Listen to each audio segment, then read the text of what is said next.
Hello guys, तो कैसे हैं आप लोग। उम्मीद करता हूं कि आप सब बहुत अच्छे हैं। आज जो कहानी मैं आपको बोलने वाला हूं वह सच्ची घटनाओं पर आधारित है और ये कहानी इंडिया में कई जगहों पर कई लोगों के साथ घटी हुई है। ये एक तरह से अर्बन लेजेंड्स की स्टोरी भी कहलवाती है।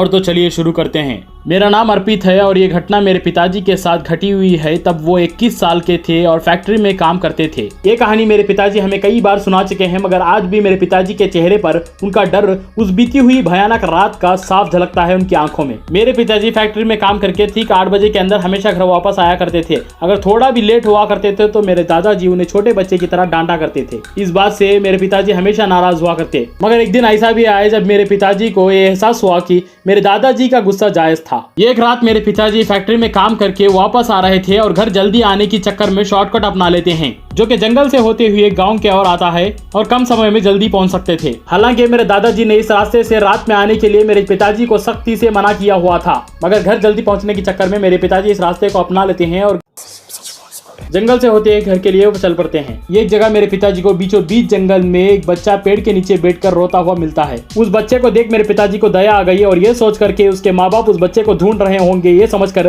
उस 4 या 5 साल की उम्र के बच्चे को अपनी गोदी में उठा लेकर घर के ओर बढ़ते हैं। मेरे पिताजी उस बच्चे को अपनी गोदी में लेकर मन ही मन में ये सोच रहे थे कि आखिर ये बच्चा किसका है और इस बच्चे के माँ बाप कितने चिंतित होंगे इसको लेकर। इन सवालों को लेकर मेरे पिताजी आगे बढ़ रहे थे कि इतने में ही वो बच्चा पहले से भी भारी लगने लगा। मेरे पिताजी थकान की वजह से हो रहा है ये सोचकर इसे नजरअंदाज कर देते हैं और फिर ये कि कदम कदम पे वो बच्चा भारी हो रहा था और ये बात मेरे पिताजी को बहुत अजीब लग रही थी। फिर एक जगह पर वो बच्चा बहुत ही भारी हो जाता है तो मेरे पिताजी उस बच्चे को अपने हाथों में लेकर देखते हैं तो उस बच्चे का चेहरा बहुत ही भयानक था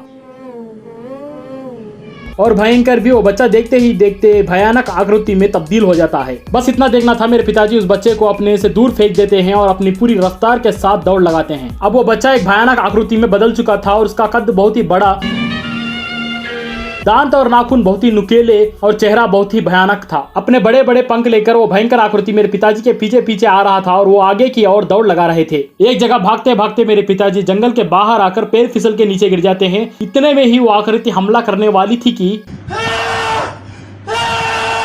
मगर वहीं पर रुक जाती है। शायद उस आकृति को कोई श्राप था, इसीलिए वो उस जंगल से बाहर आ नहीं पा रही थी और मेरे पिताजी को चेतावनी देते हुए कहती है कि चले जा यहाँ से, तेरी किस्मत बहुत ही अच्छी है आज, वरना तुम मेरा शिकार होने से कोई भी बचा नहीं सकता था तुझे।